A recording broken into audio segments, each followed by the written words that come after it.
आदरणीय सभापति जी, एक राष्ट्र हमारे लिए सिर्फ जमीन का टुकड़ा नहीं है, हम सब के लिए एक इकाई ऐसी है जो प्रेरणा देने वाली इकाई है। जैसे शरीर होता है, शरीर में जैसे अंगांगी भाव होता है, अगर पैर में कांटा लगे तो पैर ये नहीं कहता है, हाथ कभी नहीं सोचता है कि मुझे क्या, पैर को कांटा लगा है, पैर पैर का काम करेगा। पल भर में हाथ पैर के पास पहुंच जाता है, कांटा निकालता है। कांटा पैर को लगता है, आंख ये नहीं कहती कि आंसू मैं क्यों बहाऊं, आंसू आंख से निकलते हैं। हिंदुस्तान के किसी भी कोने में दर्द हो तो पीड़ा सबको होनी चाहिए। अगर देश का एक कोना, अगर शरीर का एक अंग अगर काम नहीं करता है तो पूरा शरीर अपंग माना जाता है। शरीर जिस प्रकार से, अगर देश का भी कोई कोना, देश का कोई क्षेत्र विकास से वंचित रह जाएगा तो देश विकसित नहीं हो सकता है। और इसलिए हमें भारत को एक अंगांगी भाव से देखना होना चाहिए, उसको टुकड़ों में नहीं देखना चाहिए। जिस प्रकार से हिंदी और भाषा बोली जा रही है, देश को तोड़ने के लिए, राजनीतिक स्वार्थ के लिए नए नैरेटिव गढ़े जा रहे हैं। एक पूरी सरकार मैदान में उतर करके भाषा गढ़ रही है।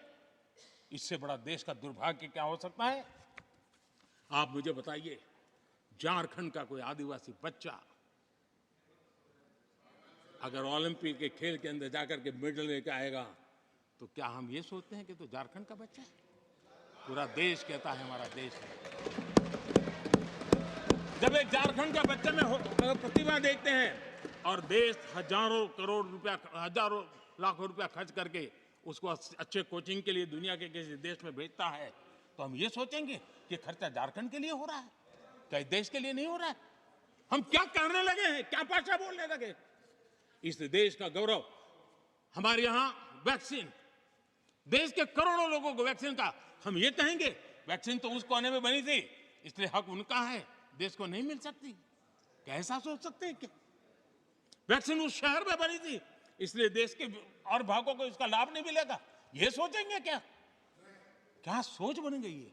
और एक राष्ट्रीय दल के अंदर से ऐसे विचार है, ये बहुत बहुत दुखद की बात है।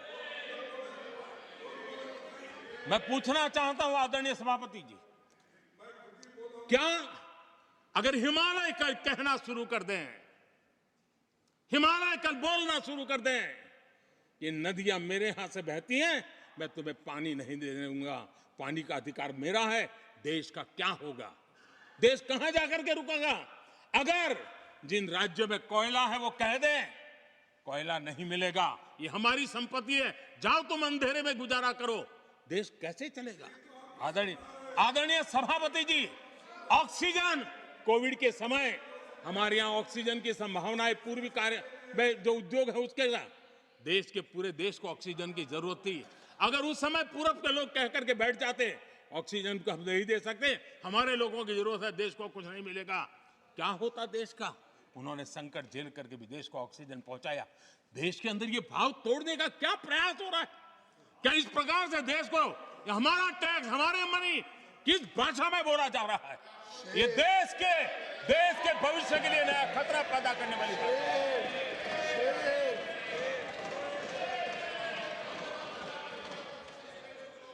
देश को तोड़ने के लिए नए नए नैरेटिव खोजना बंद कर दीजिए। देश को आगे बढ़ना है, देश को एक साथ लेकर के चलने का प्रयास कीजिए। आदरणीय सभापति जी, पिछले 10 वर्ष आज एक अहम मुद्दे पर मेरी पीड़ा व्यक्त करना चाहूंगा। आदरणीय सभापति जी, एक राष्ट्र हमारे लिए सिर्फ जमीन का टुकड़ा नहीं है, हम सब के लिए एक इकाई ऐसी है जो प्रेरणा देने वाली इकाई है।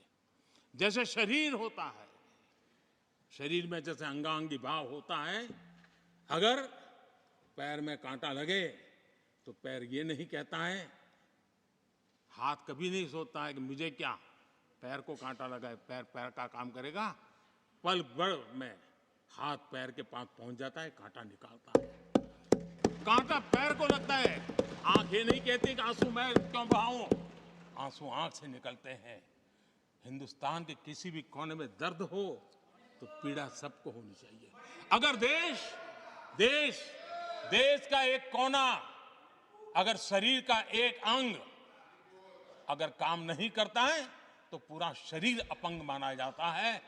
शरीर जिस प्रकार से अगर देश का भी कोई कोना, देश का कोई क्षेत्र विकास से वंचित रह जाएगा तो देश विकसित नहीं हो सकता है। और इसलिए हमें भारत को एक अंगांगी भाव से देखना होना चाहिए, उसको टुकड़ों में नहीं देखना चाहिए। जिस प्रकार से इन दोनों भाषा बोली जा रही है, देश को तोड़ने के लिए, राजनीतिक स्वार्थ के लिए नए नैरेटिव गढ़े जा रहे हैं। एक पूरी सरकार मैदान में उतर करके भाषा गढ़ रही है। इससे बड़ा देश का दुर्भाग्य क्या हो सकता है? आप मुझे बताइए, झारखंड का कोई आदिवासी बच्चा अगर ओलंपिक के खेल के अंदर जाकर के मेडल लेकर आएगा तो क्या हम ये सोचते हैं कि तो झारखंड का बच्चा है? पूरा देश कहता है हमारा देश है। जब एक झारखंड का बच्चे में प्रतिभा देखते हैं और देश हजारों करोड़ रुपया, हजारों लाखों रुपया खर्च करके उसको अच्छे कोचिंग के लिए दुनिया के किसी देश में भेजता है, तो हम ये सोचेंगे कि खर्चा झारखंड के लिए हो रहा है, क्या देश के लिए नहीं हो रहा है? हम क्या करने लगे हैं, क्या भाषा बोलने लगे? इस देश का गौरव, हमारे यहां वैक्सीन, देश के करोड़ों लोगों को वैक्सीन का, हम ये कहेंगे वैक्सीन तो उस कोने में बनी थी इसलिए हक उनका है, देश को नहीं मिल सकती? कैसा सोच सकते हैं? क्या वैक्सीन उस शहर में बनी थी इसलिए देश के और भागों को इसका लाभ नहीं मिलेगा? ये सोचेंगे क्या? क्या सोच बन गई है? और एक राष्ट्रीय दल के अंदर से ऐसे विचार आए, ये बहुत बहुत दुखद की बात है। मैं पूछना चाहता हूं आदरणीय सभापति जी, क्या अगर हिमालय कल कहना शुरू कर दें, हिमालय कल बोलना शुरू कर दें, ये नदियां मेरे हाथ से बहती हैं, मैं तुम्हें पानी नहीं देने दूंगा, पानी का अधिकार मेरा है, देश का क्या होगा? देश कहां जाकर के रुकेगा? अगर जिन राज्यों में कोयला है वो कह दें कोयला नहीं मिलेगा, ये हमारी संपत्ति है, जाओ तुम अंधेरे में गुजारा करो, देश कैसे चलेगा? आदरणीय सभापति जी, ऑक्सीजन, कोविड के समय हमारे यहां ऑक्सीजन की संभावनाएं, पूर्वी कार्य में जो उद्योग है उसके साथ देश के पूरे देश को ऑक्सीजन की जरूरत थी। अगर उस समय पूरब के लोग कह करके बैठ जाते ऑक्सीजन को हम नहीं दे सकते, हमारे लोगों की जरूरत है, देश को कुछ नहीं मिलेगा, क्या होता देश का? उन्होंने संकट झेल करके भी देश को ऑक्सीजन पहुंचाया। देश के अंदर ये भाव तोड़ने का क्या प्रयास हो रहा है? क्या इस प्रकार से देश को हमारा टैक्स, हमारे मनी किस भाषा में बोला जा रहा है?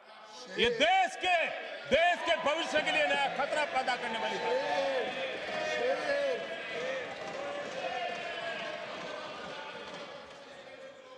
देश को तोड़ने के लिए नए नए नैरेटिव खोजना बंद कर दीजिए। देश को आगे बढ़ना है, देश को एक साथ लेकर के चलने का प्रयास कीजिए।